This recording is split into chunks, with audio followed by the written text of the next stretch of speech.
Você lembra de algum de cabeça, algum livro, Laura, que acharam que ia explodir, a editora apostou forte e se deu mal?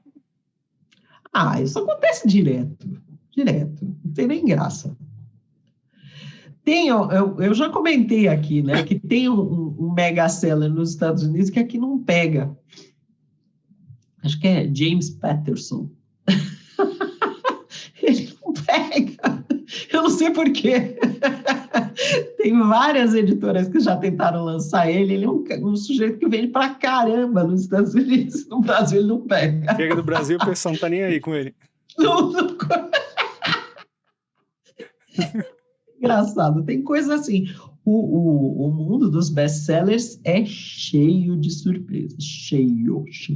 As pessoas juram que uma coisa vai dar certo, não dá, e elas juram que, sei lá, acho que não. E na verdade, são mais apostas que dão errado. Que é o meu argumento. São mais apostas que dão errado do que as que dão certo, né? Bem mais.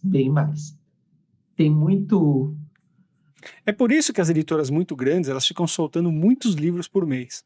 Porque, na verdade, ela está apostando assim, em lançar muitas coisas para aumentar a chance de uma dar certo. Sim. Mas esse é um modelo que está sendo questionado mundo afora. Por quê? Porque é muito alto risco e muito dinheiro. Custo muito alto, né? Muito alto. Você dá um adiantamento de milhares de dólares para uma obra que depois vai e vende 5 mil, né? Pronto, você levou um mega prejuízo. E isso é ruim para o mercado em geral, porque a editora que gastou um monte de dinheiro numa obra não terá dinheiro para gastar em outras.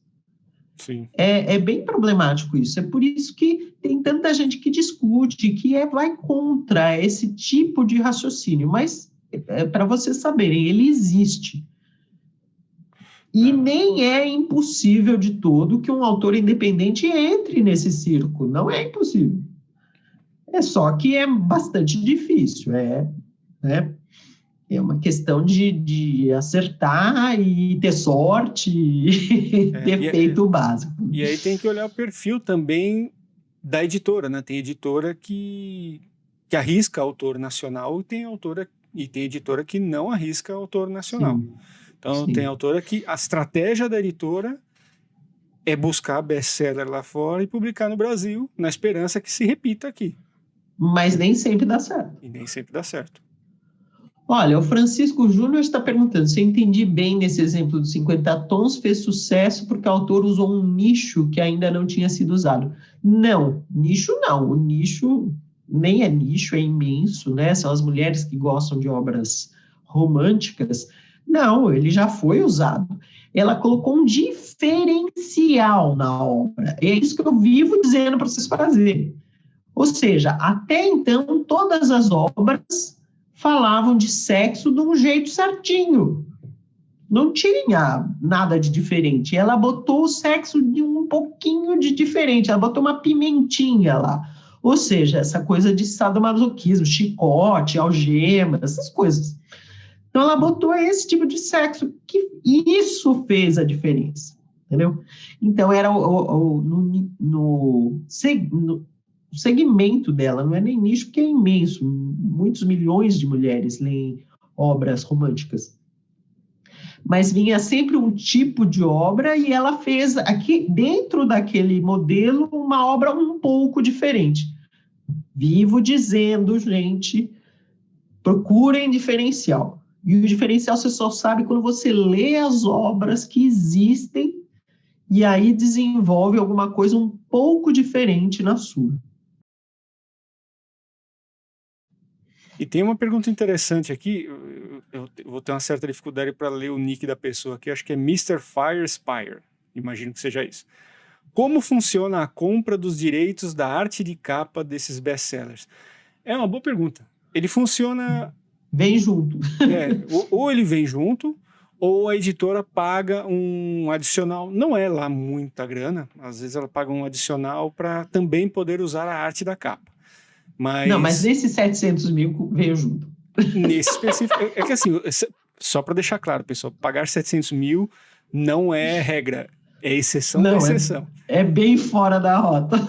O normal é assim, pagar $1.000, $2.000, né? Não, isso são não para obras que têm o perfil de best-seller. Obras que têm perfil de Não, best-seller... estou falando obras do dia a dia, que as editoras compram direitos, é isso, $1.000, $2.000, tá nessa média. Aí eu não estou falando de mega best-seller, nem de grandes best-sellers, estou falando da praxe normal de uma editora média, que está tentando acertar com alguma obra de fora, acaba pagando $1.000, $2.000, dependendo de como que está a aposta dessa editora em relação ao título. Então, assim, voltando à capa. Quando está nesse patamar, é meio que opcional. Às vezes ele paga um extra para a editora para ter a arte da capa, aí vem os arquivos de capa originais, que foram usados pelo design original, para você adaptar aqui no Brasil. Adaptando no Brasil, você adapta várias coisas. Você tem que adaptar, passar para o português, primeiramente, mas também você tem que mexer no formato da capa, formato físico dele, né? Porque os formatos americanos são diferentes do brasileiro. A gente trabalha aqui com 14x21, lá eles trabalham com polegadas. 6x9, 5,5 por 8,5, aí tem vários. Mas isso dá diferença, então você tem que adaptar. Como eu já fiz muito livro para editoras de vários portes nesse contexto, quando vinha a capa para mim lá da gringa, normalmente vinha, inclusive, é que hoje não mais, mas na época vinha livro em Quark Express, que era um programa muito usado lá fora, enquanto o InDesign não tinha dominado o mercado do design gráfico. Tinha o Quark Express, tinha o InDesign, tinha até o PageMaker mais lá para trás, que virou o InDesign mais para frente. Então você vinha com os arquivos que você tinha que se virar para conseguir depois converter aquilo para o InDesign para conseguir fazer, né? A não ser que você fosse um especialista de Quark Express, mas aqui nunca pegou realmente aqui no Brasil. Então tem essa questão. E também tem uma outra situação que pode acontecer também, que é que simplesmente a capa gringa não funciona no Brasil. Sim, aí muitas você vezes refaz. Funciona, muitas vezes não. Então o editor tem que decidir, olhar para aquilo e dizer, será que isso aqui rola no mercado nacional? E tem gente perguntando, as pessoas não entenderam o básico ainda. Gente, vocês não estão acreditando em mim, né? Tem gente aqui perguntando, mas não tem como saber que obras têm perfil de best-seller? Eles arriscam? Sim, dona Cris. Não tem como saber se a obra vai ser best-seller. Perfil de best-seller, sim, você pode saber. Ela tem jeitão de que talvez estoure, mas talvez não quer dizer que vai estourar. Esse é o grande chance, é risco, risco, risco, risco. E é o que eu digo para vocês todos, em todos os níveis. Todos os níveis. Como autor independente, como editora independente, editora média, editora grande, é tudo risco. Você não sabe o que vai fazer sucesso. Nunca. Não sabe. E quem diz que sabe está mentindo. E o cara da Intrínseca que deu esses $700 mil, eu tenho certeza que ele passou a noite suando frio. O cara que chegou, né, falou assim, pode botar os 700 mil na mão do gringo lá que vai dar certo. E depois ele foi para casa e ficou, ai meu Deus, será? Tenho certeza. Botou emprego na reta. Emprego, é dono da editora, né? Mas ainda assim ele arriscou muito. Assim, pessoal, não existe bala de prata no mercado editorial. São apostas mesmo. A gente está falando aqui de coisas que a gente vivenciou, a gente conhece. Nós dois já estivemos dentro de outras editoras, né? E é assim que funciona. Você faz a aposta. O editor vai lá e fala, não, eu acredito que isso aqui vai dar certo. E lança. E de repente...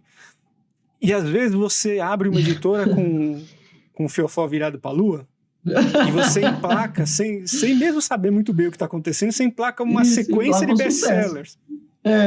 Ou às vezes não.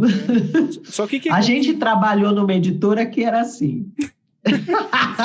Você está falando, eu não estou falando nada. Mas eu sempre fiquei impressionada, que as moças abriram uma editora, aí elas publicaram em seguida. O primeiro livro que elas publicaram foram 3 livros, He, She e We, que é uma versão para público geral das teorias do Jung. Esse Rich e o William venderam para burro.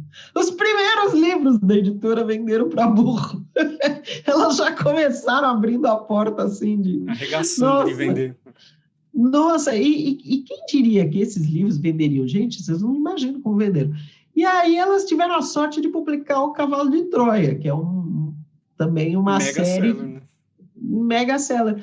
Mas você acertar, se você olhasse O Cavalo de Troia antes dele fazer sucesso, você lesse aquele talagão, tijolão de 1000 páginas... Ele fugia de todos os estereótipos, né?